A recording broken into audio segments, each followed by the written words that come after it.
Good morning मेरे मित्रों। जैसा कि हम लोग जानते हैं, बीपीएससी शिक्षक बहाली में बीपीएससी के द्वारा विशेष तौर पर एससीईआरटी बुक्स को फॉलो करने का निर्देश दिया गया है। तो मैं हाजिर हूं आप लोगों के बीच SCERT Bihar audio book series लेकर। आज के इस वीडियो में हम लोग पढ़ेंगे अध्याय 3, वस्त्र से तंतु से वस्त्र तक। लेकिन उससे पहले एक रिक्वेस्ट है आप लोगों से कि प्लीज़ यार वीडियोस को लाइक और शेयर करें। तो हम लोग अध्याय 3 शुरू करते हैं। हम रोज़ कपड़े पहनते हैं। कई तरह के कपड़ों का हम अलग अलग उपयोग करते हैं। हमारे कपड़ों में कई तरह की विविधताएं हैं। कुछ महीन, कुछ मोटे, रंगीन, सफ़ेद, चमकीले, चिकने, खुरदरे वस्त्र आदि। आपने भी कई वस्त्र देखे होंगे। अपने मित्रों से चर्चा कीजिए, कौन कौन से कपड़े आप पहनते हैं। क्या मौसम के अनुसार आप कपड़े बदलते हैं? क्या पहनने के अलावा कपड़े के और भी उपयोग हैं? आखिर ये कपड़े आए कहाँ से? कैसे बनते हैं ये कपड़े? क्रियाकलाप 1। आप अपने माता पिता के साथ पर्व त्योहार के समय नए कपड़े खरीदने दुकान गए होंगे। वहाँ विभिन्न प्रकार के वस्त्र विभिन्न रंगों के सजे रहते हैं। दुकानदार समझाता है कि कुछ कपड़े रेशमी हैं, कुछ सूती हैं, कुछ ऊनी हैं, कुछ कृत्रिम या टेरिकॉट आदि हैं। क्या आप इनकी विविधता की पहचान कर सकते हैं? अपने नज़दीक के दर्जी के दुकान पर जाइए और वहाँ से कुछ कपड़ों के कतरनें इकट्ठी कीजिए। कपड़ों की प्रत्येक कतरन को छूकर अनुभव कीजिए। अलग अलग तरह के कपड़ों की कतरनें अपनी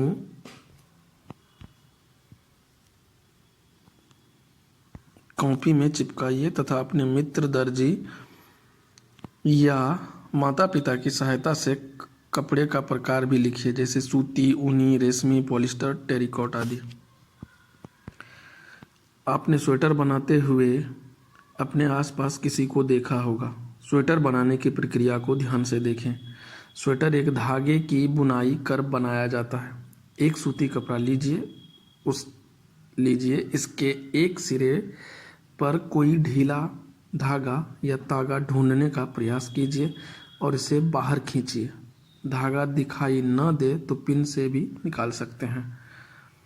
हम यह देखते हैं कि धागे को एक साथ बुनने पर वस्त्र बना है। कॉपी पर जो वस्त्र आपने चिपकाए हैं उनके नीचे उनके धागे भी लगाइए। ये धागे कैसे बनते हैं? आपने सुई में धागा तो पिरोया होगा। यदि नहीं पिरोया तो पिरो कर देखिए। कई बार धागे का अगला सिरा कुछ पतली लड़ियों में पृथक हो जाता है। ऐसा होने पर सुई में धागा पिरोना मुश्किल हो जाता है। धागे की ये पतली लड़ी और भी पतली लड़ियों से मिलकर बनी होती हैं, जिन्हें तंतु कहते हैं। क्या सभी प्रकार के धागे तंतु से बनते हैं? इन धागों को खोलकर देखिए। कुछ वस्त्र के तंतु पौधे व जंतुओं से प्राप्त होते हैं। इन्हें प्राकृतिक तंतु कहते हैं। सूत कपास से रेशमी सूत रेशम के कीटों से और ऊन भेड़, ऊंट, बकरी आदि से प्राप्त किया जाता है। इसके अलावे केले के पत्ते एवं तने, बांस से भी तंतु प्राप्त किया जाता है। हजारों वर्षों तक प्राकृतिक तंतुओं से ही वस्त्र बनाए जाते थे। पिछले 100 वर्षों से ऐसे रासायनिक पदार्थों जिनके स्रोत पौधे व जंतु नहीं हैं से तंतुओं का निर्माण किया जा रहा है। इन्हें मानव निर्मित तंतु कहते हैं, जैसे पॉलिस्टर, नायलॉन, एक्रिलिक इत्यादि। कुछ पादप तंतु, रुई। क्या आपने कभी दीपक के लिए रुई की बत्तियां बनाई हैं? इस रुई का उपयोग गद्दों, रजाइयों अथवा तकियों में भी किया जाता है। थोड़ी रुई लीजिए, इसे खींचकर पृथक कीजिए और इसके किनारों को ध्यान से देखिए। आपने क्या देखा? ये छोटी पतली लड़ियाँ जिन्हें आप देख रहे हैं कपास के तंतुओं से बनी हैं। यह तो आप जानते हैं कि रुई कहाँ से आती है। साधारणतया कपास के पौधे वहाँ उगाए जाते हैं जहाँ की मिट्टी काली तथा जलवायु गर्म होती है। हमारे देश में क्या आप ऐसे कुछ राज्य के नाम बता सकते हैं जहाँ कपास की खेती की जाती है? कपास के पौधों के किस भाग से रुई बनती है? इसके बारे में अपने शिक्षक और गांव के बुजुर्गों से पता कीजिए। क्या आपने ऐसा कपास का खेत देखा है जो कपास चुने जाने के लिए तैयार हो चुका है? कपास के फूल काफ़ी विकसित हो जाने पर उजले उजले रुई के गोलक के रूप में दिखाई देने लगते हैं, जिसे कपास गोलक कहते हैं। साधारणतया पौधों के कपास को हाथ से चुना जाता है। इसके बाद बड़े बड़े मशीन की सहायता से कपास को बिनौले से अलग किया जाता है। इस क्रिया को कपास ओटना कहते हैं। पारंपरिक ढंग से कपास हाथों से ओटी जाती थी। जूट या पटसन। पटसन तंतु को पटसन के पौधे के तने से प्राप्त किया जाता है। भारत में इसकी खेती वर्षा ऋतु में की जाती है। भारत में पटसन को प्रमुख रूप से पश्चिम बंगाल, बिहार तथा असम में उगाया जाता है। बिहार के कटिहार, मधेपुरा, सहरसा, खगड़िया, सुपौल तथा दरभंगा जिलों में जूट अधिक उगाया जाता है। जब पौधे में फूल आने लगते हैं तो उसे काट लेते हैं। कुछ दिनों तक इसके तनों को पानी में डुबाकर रखा जाता है ताकि रेशों को अच्छी तरह अलग किया जा सके। फिर इसको पानी में पटक पटक कर धुलाई कर देते हैं। वस्त्र बनाने से पहले इन सभी तंतुओं को धागों में परिवर्तित कर लिया जाता है। ऐसा कैसे किया जाता है? सूती धागे की कताई। आप स्वयं सूती धागा बनाने का प्रयास कर सकते हैं। क्रियाकलाप 3। एक हाथ में रुई पकड़िए, दूसरे हाथ के अंगूठे तथा तर्जनी के बीच में कुछ रुई को चुटकी में पकड़िए और इसे धीरे धीरे रुई से बाहर की ओर खींचिए तथा रेशों को लगाकर ऐंठते भी रहिए। क्या आप धागा बना सकते हैं? रेशों से धागा बनाने की प्रक्रिया को कताई कहते हैं। इस प्रक्रिया में रुई के एक पुंज से रेशों को खींचकर ऐंठते हैं। ऐसा करने से रेशे आपस में गुंथ जाते हैं और धागा बन जाता है। कताई के लिए तकली का उपयोग किया जाता है। हाथ से चलाने वाली कताई में उपयोग होने वाली एक अन्य युक्ति चरखा है। चरखे के उपयोग को राष्ट्रपति महात्मा गांधी ने स्वतंत्रता आंदोलन के एक पक्ष के रूप में लोकप्रियता प्रदान की थी। उन्होंने लोगों को हाथ से कते धागों से बुने वस्त्रों को पहनने तथा ब्रिटेन की मिलों में बने आयातित कपड़ों का बहिष्कार करने के लिए प्रोत्साहित किया था। बड़े पैमाने पर धागों की कताई का कार्य कताई मशीनों की सहायता से किया जाता है। कताई के पश्चात धागों का उपयोग वस्त्र बनाने में किया जाता है। धागे से वस्त्र बनाने की कई विधियां हैं। इनमें दो प्रमुख विधियां बुनाई तथा बंधाई है। बुनाई। मोटे क्रियाकलाप 4। मोटा सूती कपड़ा, दरी, जूट का बोरा व चटाई को गौर से देखिए। आपको कोई समानता दिखाई देती है? जरूरत हो तो हैंड लेंस से भी देखिए। इनमें आड़े व खड़े धागों पर ध्यान दीजिए। आइए चटाई बनाएं। अपने आसपास ताड़ की पत्तियों में से कठोर भाग को हटाकर लंबी पट्टियां काट लीजिए। तार के स्थान पर नारियल, खजूर की पत्तियां भी ले सकते हैं। इस कार्य में आप बड़ों की मदद लें। इन पट्टियों को समांतर ढंग में सजा कर दें। दूसरी पट्टी को समांतर पट्टियों में एक पट्टी के ऊपर तथा उसके बगल वाली पट्टी के नीचे से गुजारते हुए पिरोते जाएं। इस प्रकार कई पट्टियों से यह क्रिया दोहराते जाएं। आपकी एक छोटी चटाई तैयार हो गई।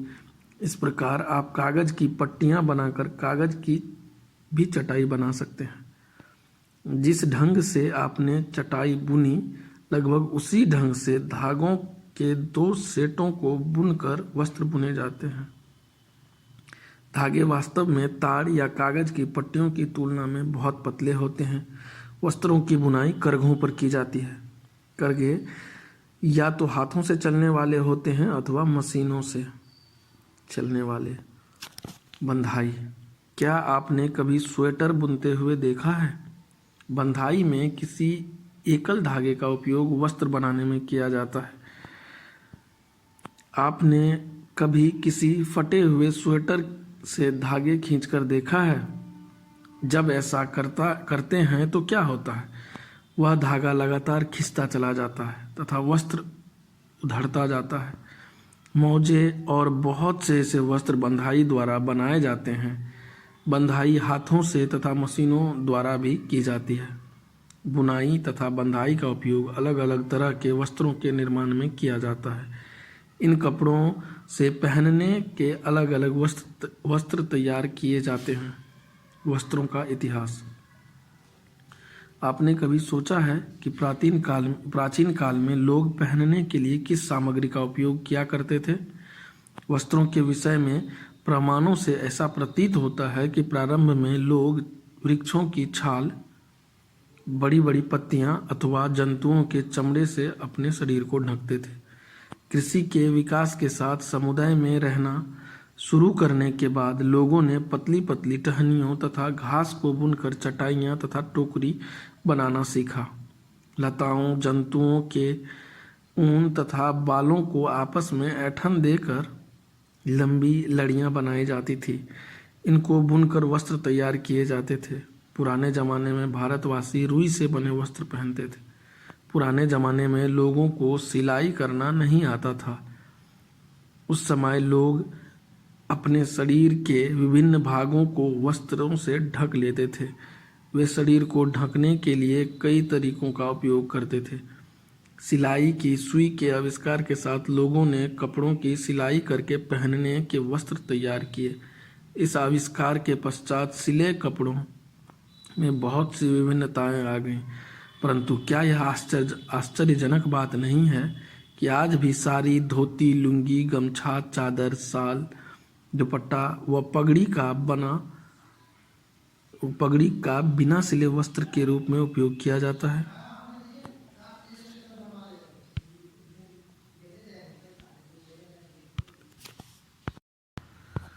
जिस प्रकार पूरे देश में भोजन में अत्यधिक विविधता देखने को मिलती है, ठीक उसी प्रकार वस्त्र एवं पहनने की वस्तुओं में भी अत्यधिक विविधताएं पाई जाती हैं। हमने सीखा वस्त्र सामग्री अथवा स्रोतों में विविधता होती है, जैसे सूती, रेशमी, ऊनी और पॉलिस्टर। वस्त्र धागों से बनते हैं जिन्हें तंतुओं से बनाया जाता है। तंतु या तो प्राकृतिक होते हैं अथवा मानव निर्मित। रेशम, ऊन और जूट कुछ प्राकृतिक तंतु हैं, जबकि नायलॉन और पॉलिस्टर कुछ मानव निर्मित तंतुओं के उदाहरण हैं। रुई और जूट जैसे तंतु पादप से प्राप्त किए जाते हैं। तंतुओं से धागा बनाने की प्रक्रिया को कताई कहते हैं। धागों की बुनाई और बंधाई से वस्त्र बनता है। और इस तरह हमारा 3rd चैप्टर समाप्त होता है। इस तरह अध्याय 3 अब इस वीडियो में हम लोग देखेंगे अध्याय 4, विभिन्न प्रकार के पदार्थ। आज सुबह स्कूल आने से पहले आपने बहुत कुछ किया होगा। शायद आपने कोई पुस्तक पढ़ी हो, कुछ खाया हो अथवा कोई अन्य दैनिक गतिविधि की होगी। इन गतिविधियों में आपने किन किन वस्तुओं का उपयोग किया? यह वस्तुएं हमें कहाँ से मिलती हैं?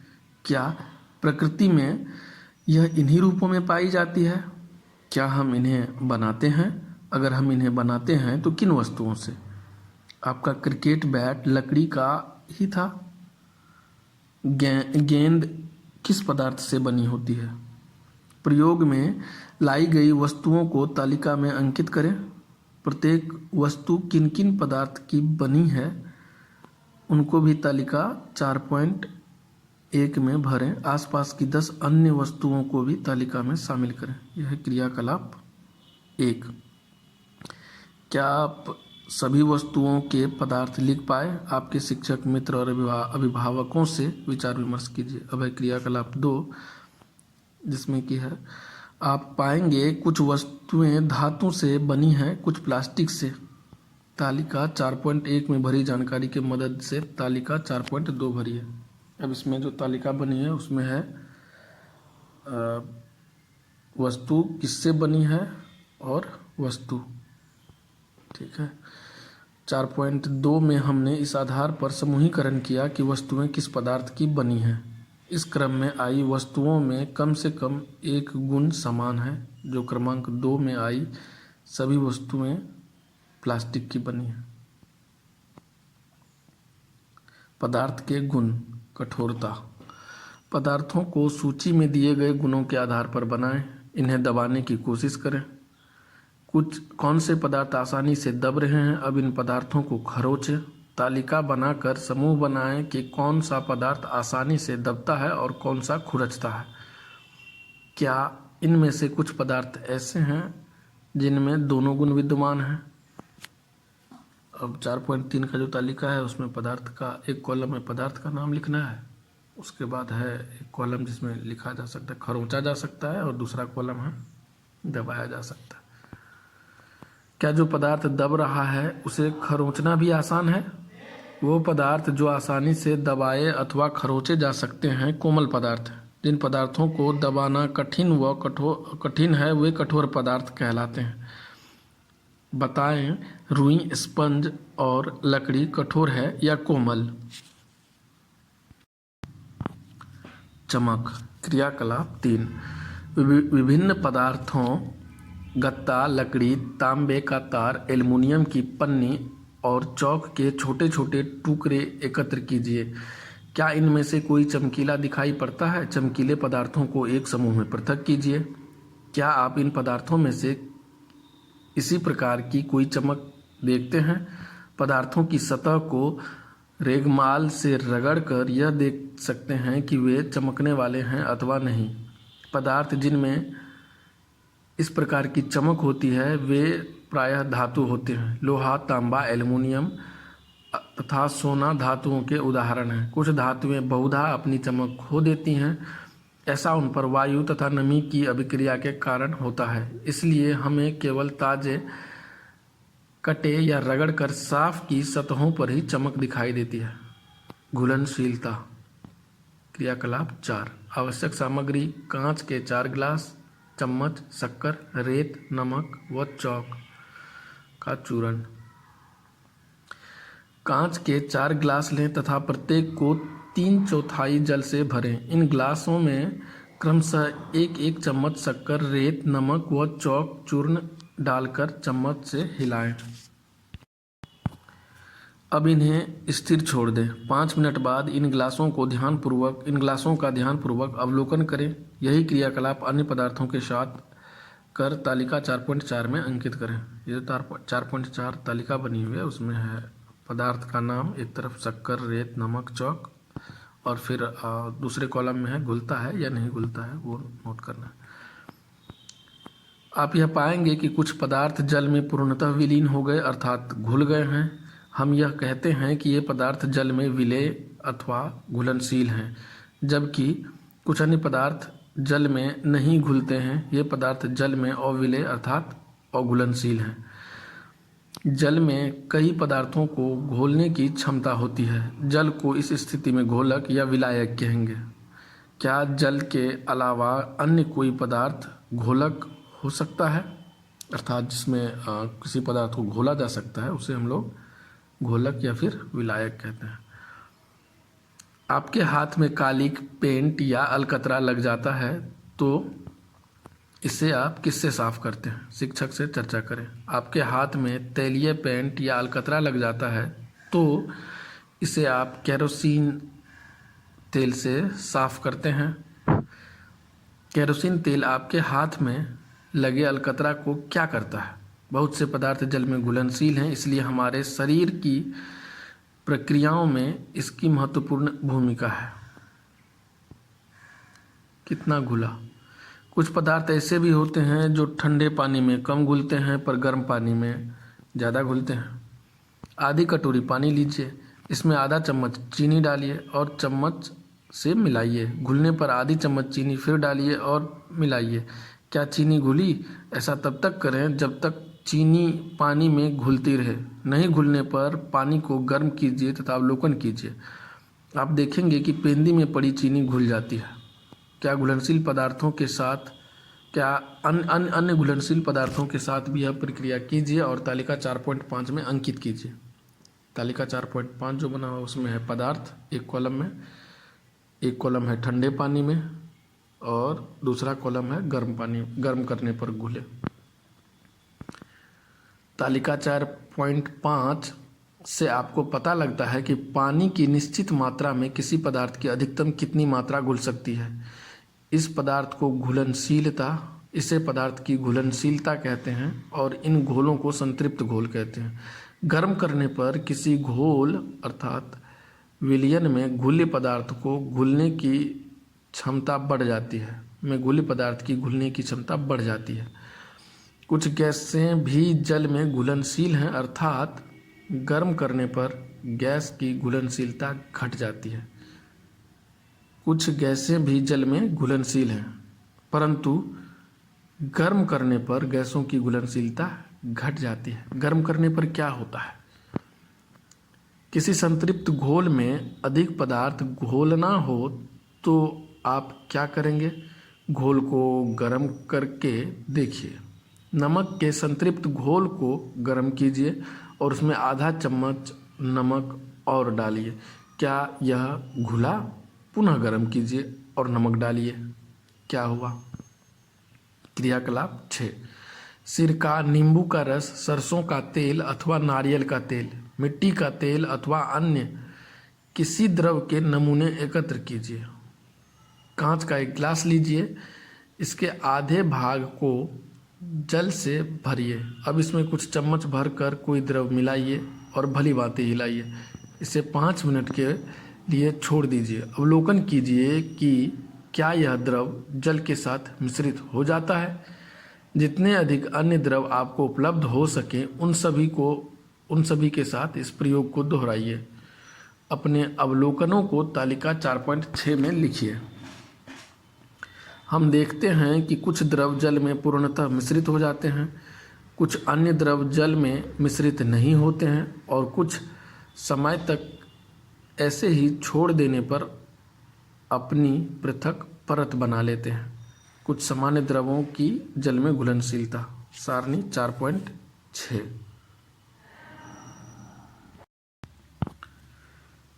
अब यहाँ पे 3 कॉलम बने हुए हैं। एक कॉलम में द्रव, दूसरे में भली भांति मिश्रित होता है और तीसरे में मिश्रित नहीं होता है।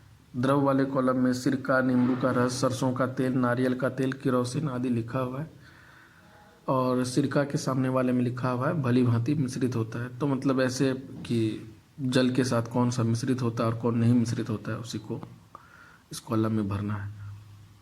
कुछ गैसें जल में घुलनशील हैं जबकि अन्य नहीं। सामान्यतः जल में कुछ गैसें थोड़ी मात्रा में घुलनशील हैं। गर्म जल में ऑक्सीजन की घुलनशीलता घटती है। जल में विलीन ऑक्सीजन गैस जल में रहने वाले जंतुओं एवं पादपों के लिए अत्यंत महत्वपूर्ण है। क्रियाकलाप 7 जो कि पारदर्शिता के बारे में है। कांच के टुकड़े, प्लास्टिक की थैली, गत्ता, कागज इत्यादि सामग्री एकत्र कीजिए। एक एक करके इनसे होकर जलते बल्ब को देखने का प्रयास कीजिए। क्या आपको कुछ दिख रहा? इस आधार पर पदार्थों के समूह बनाइए। वे पदार्थ जिनसे होकर वस्तुओं को देखा जा सकता है उन्हें पारदर्शी कहते हैं। आपके पारदर्शी समूह में कौन कौन से पदार्थ हैं? कुछ पदार्थों में से वस्तुओं को नहीं देखा जा सकता, यह अपारदर्शी कहलाता है। कुछ अपारदर्शी पदार्थों के उदाहरण दीजिए। कुछ वस्तुएं पदार्थ में से देखने पर अस्पष्ट या धुंधली दिखाई देती हैं। ऐसे पदार्थ पारभासी पदार्थ कहलाते हैं। उत्प्लावकता। कुछ पदार्थ जो जल में मिश्रित नहीं हो पाते वे जल की सतह पर आकर तैरने लगते थे। अन्य डूबकर गिलास की तली में पहुंच जाते हैं। क्या यह सही नहीं है? हम ऐसे बहुत से उदाहरण देखते हैं जिनमें पदार्थ जल में तैरते रहते हैं अथवा डूब जाते हैं। किसी तालाब की सतह पर गिरी सूखी पत्तियां व कंकड़ जो आप इसी तालाब में फेंक देते हैं, शहद की वे बूंदें जिन्हें आप गिलास के जल में गिराते हैं, इन सब का क्या होता है? जल में तैरने वाले तथा जल में डूबने वाले पदार्थों के 5-5 उदाहरण दें। अन्य द्रवों जैसे तेल में यही पदार्थ तैरते हैं अथवा डूब जाते हैं, यह देखने के लिए आप किस प्रकार का परीक्षण करेंगे? क्रियाकलाप 8। कुछ वस्तुओं को एकत्र करें। किसी बर्तन के आधे भाग को जल से भरें। प्रत्येक वस्तु को बारी बारी से पानी में डालें। पानी में तैरने और पानी में डूबने वाली वस्तुओं के समूह बनाएं। पानी पर तैरने वाली वस्तुएं हल्की तथा पानी में डूब जाने वाली वस्तुएं भारी हैं। लोहे की बनी वस्तुएं पानी में डूब जाती हैं। एक छोटा पिन भी डूब जाता है, परंतु लोहे का बना जहाज अपनी विशिष्ट आकृति के कारण पानी में नहीं डूबता। इस पर आप शिक्षक से चर्चा कीजिए। हमने यह सीख लिया है कि पदार्थ के अपने भिन्न आकार एवं आकृति तथा गुण होते हैं तथा इनके जल अथवा अन्य द्रवों में मिश्रित होने के ढंग भी भिन्न भिन्न होते हैं। वे जल में तैर अथवा डूब सकते हैं अथवा पारदर्शी, अपारदर्शी और पारभासी हो सकते हैं। पदार्थ का समूहन उनके गुणों में समानता अथवा विभिन्नताओं के आधार पर किया जाता है। हमें पदार्थों को समूह में रखने की आवश्यकता क्यों पड़ी? दैनिक जीवन में हम प्रायः पदार्थों का वर्गीकरण एवं समूहन अपनी सुविधा के लिए करते हैं। घर में हम अपनी वस्तुओं का भंडारण सामान्यतः इस प्रकार करते हैं कि एक जैसी वस्तुएं एक साथ रखी हों। इस प्रकार की व्यवस्था द्वारा हम आसानी से उनका पता लगा सकते हैं। इसी प्रकार कोई पंसारी प्रायः सभी प्रकार के बिस्कुटों को अपनी दुकान के एक कोने में रखता है, सभी साबुनों एवं प्रसाधन सामग्री को अन्य स्थान पर, जबकि अनाज तथा दालों का भंडारण किसी अन्य स्थान पर करता है। इस प्रकार के समूहन के लाभप्रद होने का एक दूसरा कारण भी है। पदार्थों को इस प्रकार समूह में बांटकर उनके गुणों का अध्ययन तथा इन गुणों में किसी प्रतिरूप अर्थात पैटर्न का अवलोकन करना सुविधाजनक बन जाता है। इसके विषय में और अधिक अध्ययन हम उच्च कक्षाओं में करेंगे। हमने सीखा, सभी वस्तुएं भिन्न भिन्न पदार्थों से बनी हैं। पदार्थों का समूहन उनके गुणों में समानताओं तथा विभिन्नताओं के आधार पर किया जाता है। कुछ पदार्थ कठोर होते हैं जबकि कुछ कोमल, कुछ में चमक होती है, कुछ में नहीं। कुछ पदार्थ द्रव में घुलनशील हैं, कुछ अघुलनशील। कुछ पदार्थ जल में डूब जाते हैं और कुछ तैरते हैं। और इस तरह समाप्त होता है हमारा अध्याय 4। दोस्तों, अगर मेरा प्रयास आप लोगों को उपयोगी लग रहा तो प्लीज़ हमारे चैनल को सब्सक्राइब करें ताकि आने वाले वीडियोज़ की नोटिफिकेशन आपको मिलती रहे। और हाँ, जाते जाते वीडियो को लाइक भी करते जाइए। तो फिर मिलते हैं इस सीरीज़ के अगले भाग में। तब तक खुश रहिए, मस्त रहिए। जय हिंद।